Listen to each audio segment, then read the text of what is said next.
Salut à tous, une nouvelle vidéo aujourd'hui pour vous parler de choses dont vous m'avez posé les questions. Donc on avait retrouvé la question de comment pouvoir mieux communiquer et pouvoir créer un besoin ou convaincre les gens.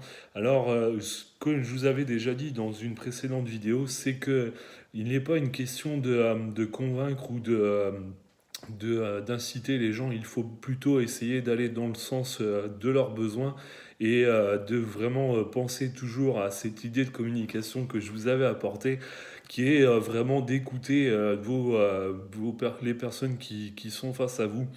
Et là, à partir de ce moment-là, vous arriverez beaucoup plus facilement à communiquer avec eux et à mieux, peut-être, comme vous pouvez utiliser ce mot, mais que je n'aime pas, c'est de convaincre en fait la personne. Il vaut mieux à la limite essayer d'aller dans le sens de la personne plutôt que d'aller dans son sens à soi. Là, vraiment, c'est une chose qui est importante et qui va vraiment favoriser vos communications et qui va vous permettre de mieux avancer. Comme je l'avais déjà abordé dans une précédente vidéo, la nécessité d'écoute est vraiment une des choses les plus fondamentales dans votre façon d'agir. Donc moi, je peux vous citer un exemple concret de choses qui peuvent faire qu'on ait une mauvaise communication. Je vous donne un exemple personnel.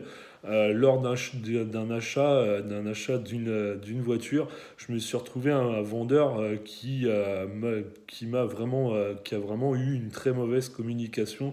Et je pense que si je n'étais pas intéressé par le produit, je pense que juste le fait de son discours a failli me faire vraiment fuir. Donc pour vous expliquer concrètement les choses, j'étais venu donc pour acheter une voiture en ayant le capital nécessaire à acheter cette voiture et le vendeur n'a pas vraiment du tout tenu compte de mon besoin et de mes attentes en termes d'achat. Et il m'a proposé, pour réaliser la vente, de faire un crédit dans son magasin, dans sa concession.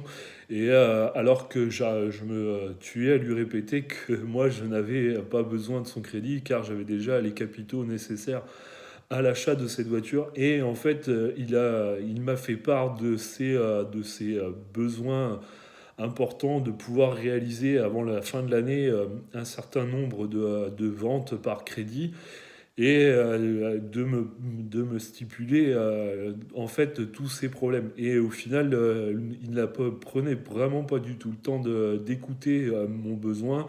Moi, mon besoin, c'était juste d'acheter une voiture qui me plaisait. Et ni plus ni moins, je ne connaissais cette personne. Donc j'avais forcément, comme n'importe quel être humain, pas l'envie ni la nécessité de l'aider. Donc il y avait vraiment un discours qui était pas du tout dans le sens du client. Et à partir de là, forcément, ça donne plus vraiment l'envie de quitter en courant cette concession où on se pose la question quelle arnaque va se cacher derrière.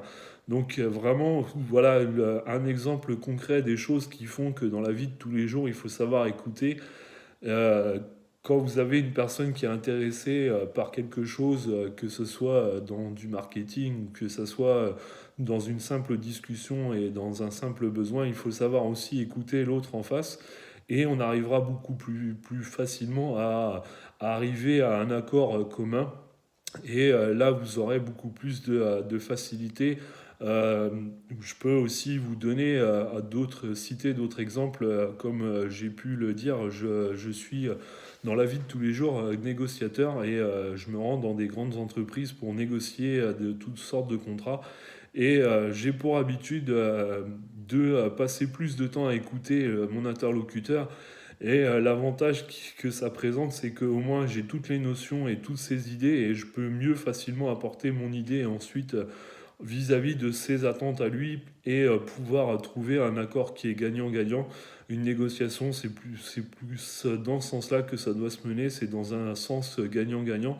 Et si on veut être gagnant-gagnant, malheureusement, la seule solution, c'est, comme je vous ai déjà dit au travers d'autres vidéos, c'est de prendre le temps de l'écoute, de la réflexion et de se mettre à la place de l'autre et de pouvoir trouver un compromis qui puisse nous satisfaire chacun de notre côté. Et ces notions-là, elles ne sont pas nouvelles. Pouvez les retrouver au travers de nombreux livres, à travers de nombreuses vidéos que vous pourrez trouver à droite, à gauche. Et le conseil est toujours le même. Il n'y a qu'une façon, une bonne façon d'agir, c'est d'écouter son interlocuteur. Et là, à partir de ce moment-là, vous aurez vraiment une meilleure façon d'agir et de meilleurs retours. Et ce qui est plus important que de bien s'entendre avec nos interlocuteurs, avec les personnes qui nous font face.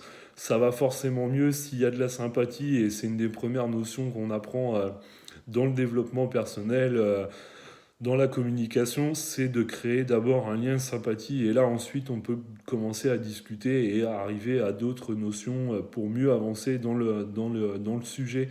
Et vous aurez forcément un plaisir à retrouver votre interlocuteur, quel qu'il soit, quelle que soit la situation, que ce soit familiale, amicale ou professionnelle, ou si vous avez déjà une approche d'écoute et de compréhension, vous arriverez forcément beaucoup plus loin et beaucoup plus facilement.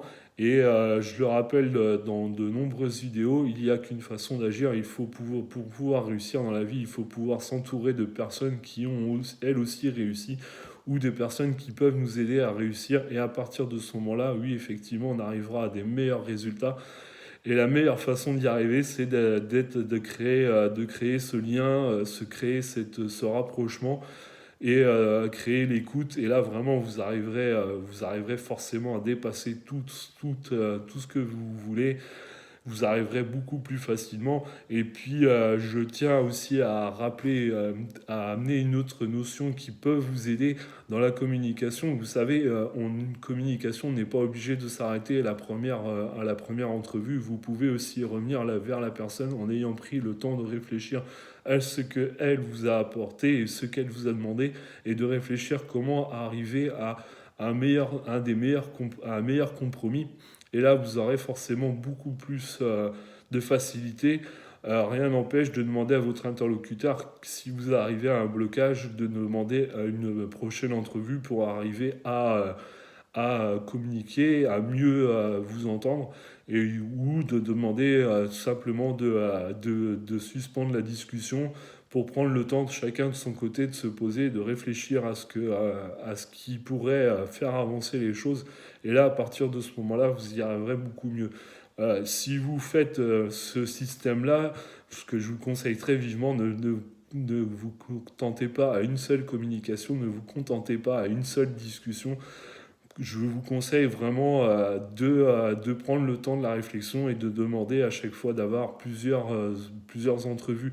Et à partir de ce moment-là, entre deux entrevues, ce qu'il faut faire, c'est prendre le temps de réfléchir et d'arriver à un moment donné de se poser des questions, et de d'écrire et de poser tout simplement les avantages et les inconvénients, et de pouvoir voir à quel moment on pourrait être gagnant-gagnant, et surtout de penser, réfléchir dans ces questions-là. Qu'est-ce que mon interlocuteur en face pourrait en tirer comme avantage?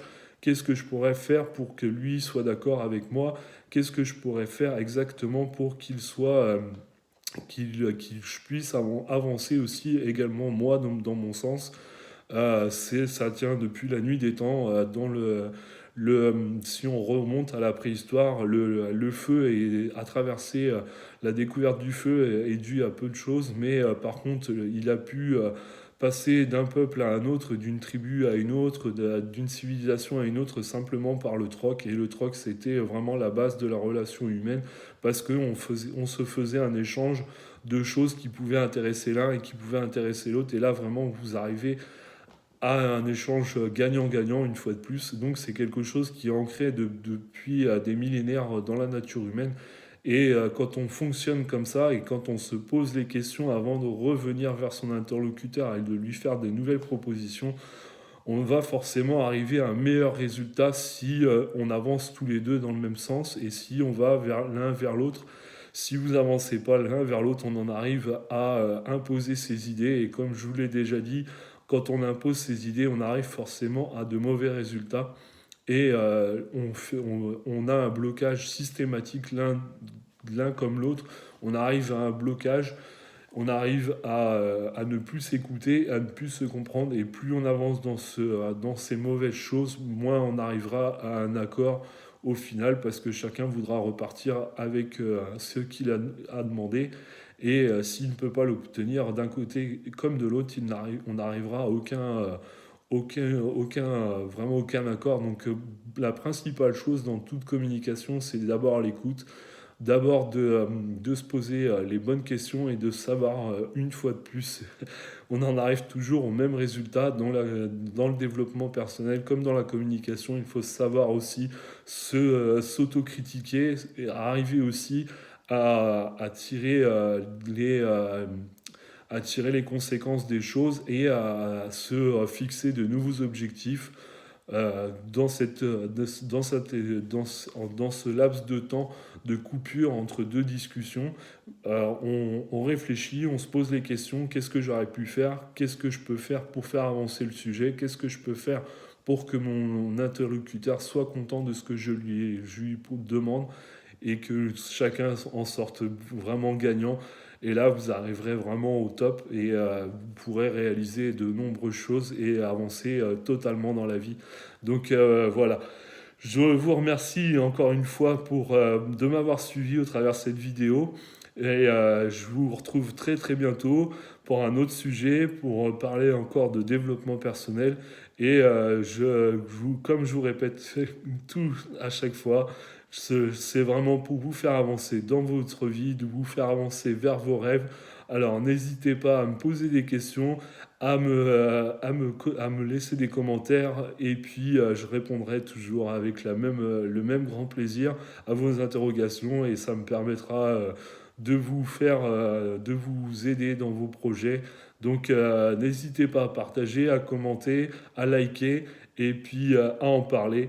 Et on se retrouve très très vite pour une nouvelle vidéo. Ciao, bonne journée.